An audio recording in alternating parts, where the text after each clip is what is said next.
Hey everyone, Tams here. It's been a while. It's been about 3 weeks since I've done a Midori wrap up video, and quite honestly, the first 2.5 weeks of April were crazy busy in a good way. As far as Paper Tams goes, I think some of you that have been watching my channel, may have heard me say that I do teach a lot of creative paper crafting classes on the side. I teach and lead mail art and letter writing workshops to encourage people to write more letters. And I also teach some paper crafting classes at a great little maker space over in Tampa Bay. It's called the Paper Seahorse. And April had a lot going on for Paper Tams. I was actually invited to the Atlanta Pen Show to teach one of my mail art classes, so I was getting ready for that.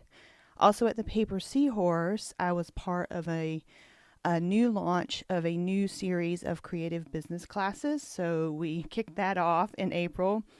And in addition to all that, normally when I teach my letter writing and mail art classes, people, pay by the kit. And so I had a request to create a kit that could be sold separately. So there's more information around that, but I did launch a new mail kit that will be. I'll talk about that more on my blog later. But for now, we'll focus on the Midori. So I did over the past few weeks. I did sit down and do my little brain dump document. Honestly, I really didn't want to worry about how pretty it looked for Instagram or YouTube. So I just wanted to take that pressure off and get the therapeutic benefits out of doing my weekly journaling. So this is from 2 weeks ago. Just a couple of highlights. I did go to a friend's beautiful outdoor wedding, and I saved the napkins that they had and made some collages with that. And then this is the week that I did go to the Atlanta Pen Show, which was a whole lot of fun. And it was also the week that we kicked off the first in a creative business course at the Paper Seahorse. It's called Finding Your Ikigai. That's an all-day workshop. So as you can see, a lot going on.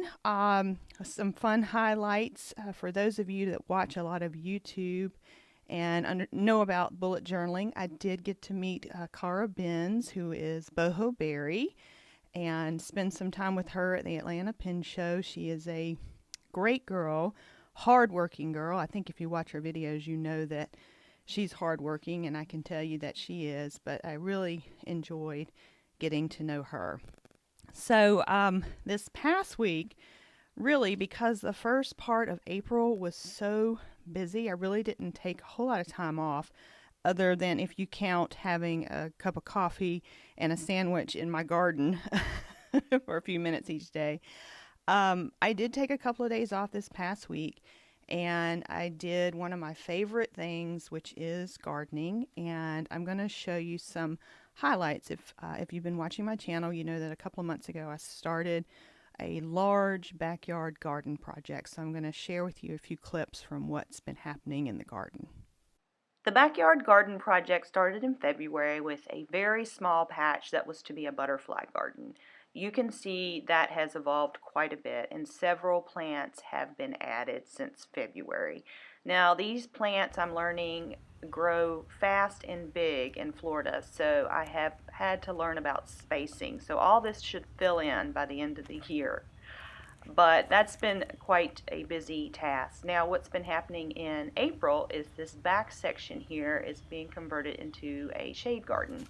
This is a work in progress, nowhere near finished, so please keep an open mind, but I'll show you what's been done so far.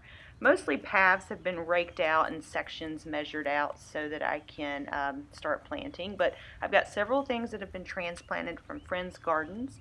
I did add a little jasmine topiary this month and a little seating area so that I can watch the sunset. Some impatiens have been potted because I'm very impatient. Some gardenias from a friend's yard were transplanted, and those are looking really good. I think they're going to survive, looking very healthy. I also planted this past week a plant called a white candle. Never heard of it, but it's beautiful and I wanted it. There's an elephant ear that I transplanted from another part of the yard that'll get huge. Some Mexican heather and a couple of spike plants. Okay, this week's materials, I'm really going to work on sketching the new shade garden that I've been working on. And I want to use this ink that I got at the Atlanta Pen Show. Now, this is the Bungo Box Norwegian wood ink. Now, this, I'm going to be honest with you, this is not cheap, but this was kind of a splurge for me when I was at the Atlanta Pen Show. I think it's a beautiful green, and I'm going to be doing mostly sketching this week and a little bit of decorating because I received a ton of amazing mail this past week, and one of my pen pals, Louise, sent me, this thing is full, uh, but she has been getting into sewing paper. So there's a ton of goodies in this envelope where she has sewn paper pockets and things of that nature, and I'm going to be playing around with that. Here is this week's layout. I mostly journaled about what I planted this week in my garden because each day I allowed myself to get outside, spend more time than usual in the garden and plant something, and I just got so much enjoyment out of that. I also had an opportunity to have dinner with a friend over at Indian Rocks Beach, which is beautiful, and that was very relaxing. Now, what I've done on my decorating side is you can see I've used a pocket, and again, this is made by sewing paper, and it was made by my pen pal Louise. And I've used that as a pocket to hold another item that came in the mail, which I thought was appropriate. And this is from my pen pal Dina, who is Global Pen Pal on Instagram. But she sent me this, and I thought that was so neat that this came in the mail the same week I was really diving into my garden. And then, of course, whenever I do something big, which is about every 2 months, I do something big in the garden. Most of it's just maintaining in between that. I did draw out, and this is not pretty, but I did sketch out the new shade garden just so I can remember what I did this month. But as you can see, I roughed out using geometry, obviously not on this drawing, but outside in the garden. I did measure out things so that I could have a circular garden around the palm tree that was already existing, and then I wanted little, kind of like an English garden. I'm not sure what you call this. You see these in Tuscany in England. And I just noted all the things that had been planted. So that includes the impatiens in the pots, the gardenias that were transplanted from a friend, the new white candle plant, some elephant ears that I transplanted from the back of my yard while I was cleaning that out, some star jasmine that I put into a topiary. I transplanted a beautiful plant from my neighbor's yard. It's called Snow on the Mountain. It's a bush. And everything in here, I am purposely, it's going to be white because I don't know if you've ever heard of the old Victorian moon gardens. I think they actually originated in India, according to a discussion I had this week.